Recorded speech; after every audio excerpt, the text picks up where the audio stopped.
জনগণ সুবিধা পাক, কিন্তু এই কার্ড জনগণ পর্যন্ত পৌঁছাবে তো? 2000 টাকার কার্ড নিতে 1000 টাকা ঘুষ দেওয়া লাগবে না তো? বাংলাদেশ জামাতে ইসলামী, জাতীয় নাগরিক পার্টি সহ 10 দলীয় নির্বাচনী ঐক্যের জাতীয় নেতৃবৃন্দ যারা উপস্থিত রয়েছেন, ঢাকা 15 আসনের এলাকাবাসী যারা উপস্থিত রয়েছেন এবং আশেপাশে শুনছেন, জুলাই গণ অভ্যুত্থানের শহীদ পরিবার, আহত সদস্য যারা রয়েছেন, উপস্থিত সকলকে জানাই আসসালামু আলাইকুম। আজকের এই জনসমাবেশের ঢাকা 15 আসনে আজকের এই আয়োজনের আমাদের প্রধান অতিথি, প্রধান আকর্ষণ, যাকে ঘিরে আজকের এই জনসমাবেশ, ডাক্তার শফিকুর রহমান। উনি বাংলাদেশ জামাতে ইসলামের সংগ্রামী আমির, তবে এতটুক পরিচয় ওনার জন্য বর্তমান বাংলাদেশে যথেষ্ট নয়। 10 দলীয় নির্বাচনে ঐক্যের প্রধান কাণ্ডারি, ফ্যাসিবাদ বিরোধী লড়াইয়ের অন্যতম বীর সেনাপতি, যিনি এই বাংলার মাটিতে দাঁড়িয়ে নির্যাতিত হয়েছেন, ফ্যাসিবাদের বিরুদ্ধে লড়াই করে গিয়েছেন, কারাবরণ করেছেন, মজলুম জননেতা হিসেবে আত্মপ্রকাশ করেছেন। আমাদের সবার সৌভাগ্য যে ঢাকা 15 আসন থেকে উনি নির্বাচনে দাঁড়াচ্ছেন এবং আজকে আনুষ্ঠানিকভাবে নির্বাচনের প্রচারণা শুরু হলো। সারা বাংলাদেশে 10 দলীয় নির্বাচনী ঐক্য জোটের যারা প্রার্থী রয়েছে তাদের পক্ষে যেই জনজোয়ার নেমে এসেছে, 12ই ফেব্রুয়ারি সেটার ফল বাংলাদেশের জনগণ দেখতে পারবে ইনশাআল্লাহ। কথা খুব বেশি বলতে চাই না। প্রথম কথা, 12ই ফেব্রুয়ারি নির্বাচন সুষ্ঠু হতে হবে। নির্বাচন সুষ্ঠু হওয়া ছাড়া এর কোনো বিকল্প নাই। অন্য কোনো প্ল্যান কাজে দিবে না। নির্বাচন সুষ্ঠু হওয়ার জন্য নির্বাচন কমিশনকে নিরপেক্ষ আচরণ করতে হবে। উভয় দলের জন্য, উভয় জোটের জন্য একই রকম আচরণ বিধি থাকতে হবে। কোনো ধরনের বৈষম্য মেনে নেওয়া হবে না। ফলে নির্বাচন কমিশনকে স্মরণ করিয়ে দিচ্ছি, আমরা এখনো মুখে বলে যাচ্ছি, আমরা এখনো মাঠে নামি নাই। কারণ আমরা মাঠে নামবো নির্বাচনের জন্য, আমাদেরকে আন্দোলনের দিকে নামতে বাধ্য করবেন না। দ্বিতীয়ত স্মরণ করছি আমাদের ভাই শরীফ ওসমান হাদীকে। শরীফ ওসমান হাদী আধিপত্যবাদের বিরুদ্ধে, গণতন্ত্রের পক্ষে, ভোটাধিকারের পক্ষে লড়াই শুরু করেছিলেন ঢাকা 8 আসনে। আজকে পুরো সমগ্র বাংলাদেশে এই লড়াই ছড়িয়ে গেছে। ইনসাফের লড়াই, আজাদির লড়াই, সার্বভৌমত্বের লড়াই। আমরা মনে করি আমাদের জাতীয় লড়াই শেষ হয়ে যায় নাই। বাংলাদেশের বিরুদ্ধে চক্রান্ত চলমান।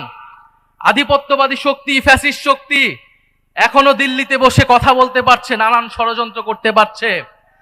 ফলে আমাদের এই জাতীয় লড়াই আধিপত্যবাদের বিরুদ্ধে, ফ্যাসিবাদের বিরুদ্ধে এবং দেশের ভিতরে আমাদের দুর্নীতি এবং চাঁদাবাজ এবং বৈষম্যের বিরুদ্ধে লড়াই, এই উভয় লড়াই আমাদেরকে একসাথে চালিয়ে যেতে হবে।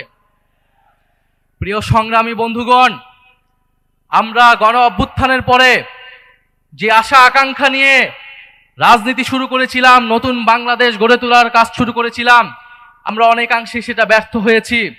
আমাদের অনেক অসমাপ্ত কাজ রয়ে গিয়েছে। ইনশাআল্লাহ এবারের নির্বাচনে 10 দলীয় নির্বাচনী ঐক্য বিপুল ভোটে জয়লাভ করে আমরা সেই অসমাপ্ত কাজ সম্পন্ন করব সবাই ঐক্যবদ্ধভাবে। কারণ আমরা ঐক্যবদ্ধ বাংলাদেশ, আমরাই বাংলাদেশ। প্রিয় সংগ্রামী বন্ধুগণ, দুই একটা কথা বলতে হয়।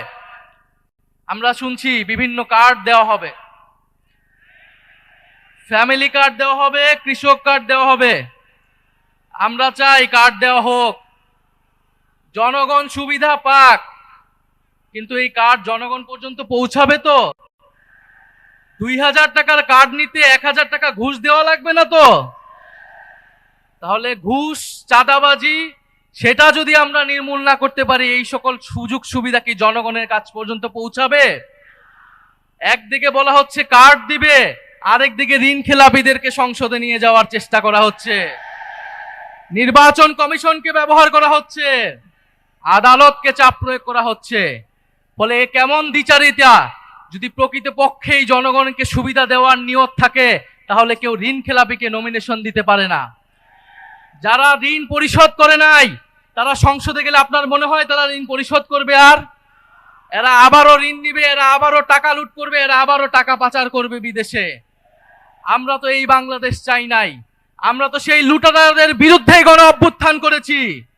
পরে নতুন কোন লুটেরাদের আমরা ক্ষমতায় যেতে দেব না, বাংলাদেশের জনগণ তাদেরকে ক্ষমতায় যেতে দিবে না।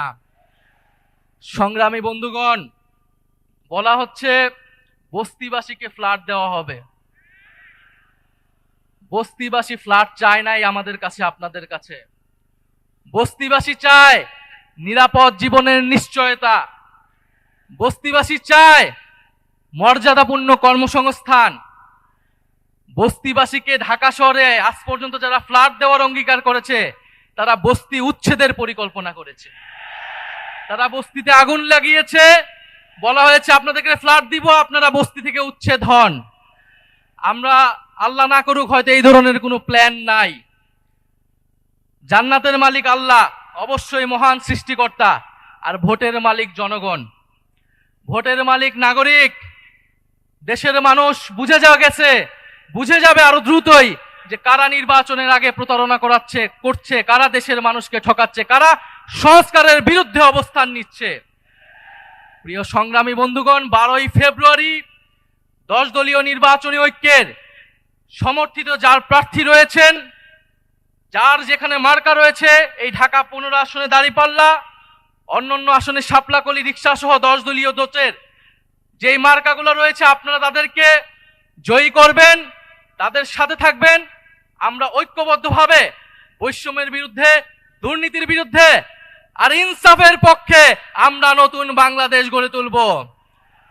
শেষে যাওয়ার আগে আরেকটি কথা, এবারে নির্বাচন শুধু সরকার বদলের নির্বাচন নয়, দেশ বদলের নির্বাচন। এবারে নির্বাচন ক্ষমতা পরিবর্তনের নির্বাচন নয়, ক্ষমতার কাঠামো পরিবর্তনের নির্বাচন। ফলে নির্বাচনের সাথে আরেকটা গণভোটও আছে। এটা অনেক দল ভুলে যায়, কিন্তু আমরা ভুলি না, জনগণও ভুলবে না। ফলে গণভোটে আমরা কি দিব? গণভোটে পরিবারতন্ত্রকে, দুর্নীতিবাজকে, বৈষম্যকে, আধিপত্যকে, গণভোটে ইনসাফে, গণভোটে 10 দলীয় ঐক্য জোটে ইনশাআল্লাহ আমরা এবারের গণভোটে হ্যাঁ জিতবে। 10 দলীয় নির্বাচনী ঐক্য জয়লাভ করে সরকার গঠন করবে এবং বাংলাদেশকে সামনের দিকে নেতৃত্ব দিবে। ইনকিলাব জিন্দাবাদ। আসসালামু আলাইকুম।